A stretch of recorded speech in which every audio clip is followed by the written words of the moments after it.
नमस्कार nice and tasty Odia cooking channel को आपण समस्त को स्वागत। आज केवल अटा आउ कईची व्यवहार करके बहुत बढ़िया गोटे स्नैक्स बनैबा। वीडियो को पूरा देखिए आउ ए खरा छुट्टी रे आपण को छुआ घरे ए स्नैक्स निश्चय बनैबे। आज स्नैक्स बनैबा पई हमको दरकार गोटे पात्र किंबा मिसेबा पई गोटे प्लेट भी आपण नहीं पारिबे। सेथिरे गोटे कप अटा नेबा। एठी मु गोटे कप रो 2 चम्मच कम नेछि। तो गोटे कप अटा पके नेला परे जो 2 चम्मच कम अटा नेथिले सेही जगह रे 2 बड़ चम्मच मैदा देनबा। आपण चाहिले पूरा अटा रे भी बनै पारिबे। एतिकी अटा पई स्वाद अनुसार लूण देनेली। तापरे आधा छोट चम्मच जुआनी नहीं जिबा। जुआनी को हाथ रे एमती टिके घसिके पकेबे भल बास्ना आसीबो। तापरे गोटे छोट चम्मच कसूरी मेथी नबा आ ताकू भी एमिति हाथ रे भल भाबे घसिके पके नबा। एबे सेथिरे 2 टेबल स्पून बा 2 बड़ चम्मच खाइबा तेल पके नबा। आपण रिफाइंड तेल पकांतो।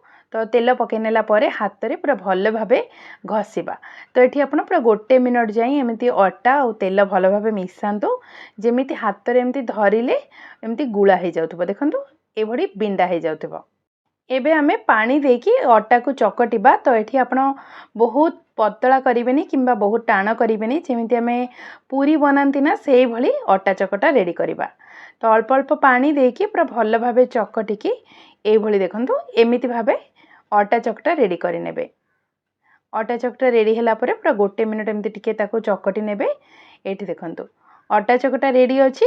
आमे एको रेस्ट करिबा पई 5 रु 10 मिनिट पई छाडी नबा।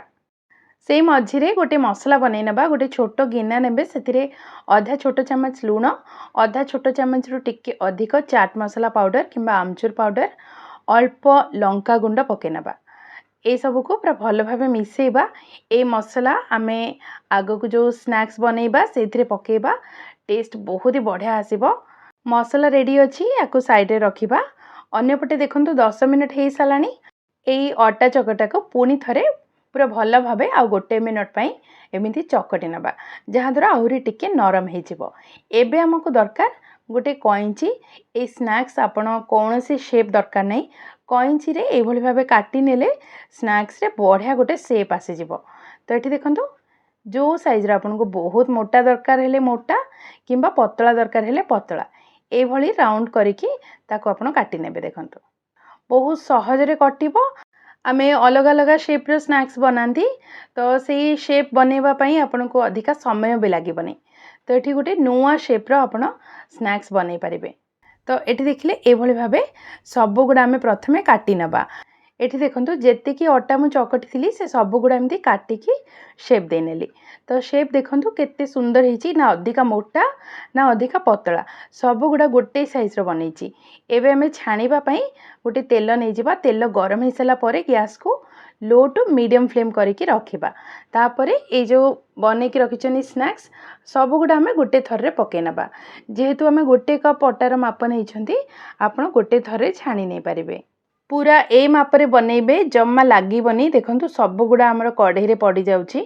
तो सब गुडा एमती पड़ी गला परे कोन करिवे सेही लो टू मीडियम फ्लेम रे ही गोटे मिनिट पई सेमती छाडी नेबे। पर गोटे मिनिट एमती छाडी नेला परे एबे आपण टिके एमती ओलट पालट करि नेबे। तापरे गैस रो फ्लेम को लो टू मीडियम फ्लेम रे ही रखिकी 3-4 मिनट बा एमती टिके कंचा अंश गला जाए कुक करिवे। देखंतु एमती टिके हल्का कलर चेंज होला परे एबे आपण मीडियम फ्लेम करके कुक करिवे। तापर एमती गोल्डन कलर हे गले तेल रो बाहर करि नेबे। एठी मोरो गोल्डन कलर हे सलानी। तो म एबे तेल रो बाहर करि नेउची। तेल रो बाहर करिकी आपण टिश्यू पेपर लगेबा दरकार नाही। जम्मा तेल टाणीबनी। सब गुडा एमती बाहर करि नेला परे कढ़ई रे किंबा जे कोनोसी गोटे पात्र रे रखि नेबे। बहुत ही क्रिस्पी आ बहुत ही सुआदिया भी बनीची। एबे हमें कोन करिबा गरम थिबा अवस्था रे ही जो बने की रखिथिले मसला सेथिरु हाफ टी स्पून बा आधा चम्मच मसला गुंड पके नबा। आपण आ टिके अधिका भी पके परिबे आपनको स्वाद अनुसार। एमती गरम थिबा अवस्था रे ही पके की थरे एमती ओलट पालट करि नेबे मिसे नेबे जहा द्वारा कोन हबो मसला पूरा स्नैक्स सहित भल भाबे लागिबो। तो एमती देखंतु मिसे नेला परे आपण एको प्रथमे ठंडा बा पई देबे। पूरा ठंडा हे सला परे देखिबे केते बढ़िया भाबे क्रिस्पी हेची। मु भांगी की देखौची देखंतु घरे खरा छुट्टी रे समस्ते अछंती तो आपण एमितिया स्नैक्स बनातु बाहर किछि न आनिकी घर तयारी पूरा स्वास्थ्यकर कम तेलर ए स्नैक्स आपण थरे निश्चय बनातु। आपण ए स्नैक्स को चाहा सहित खाइबे बहुत ही पसंद आसीबो।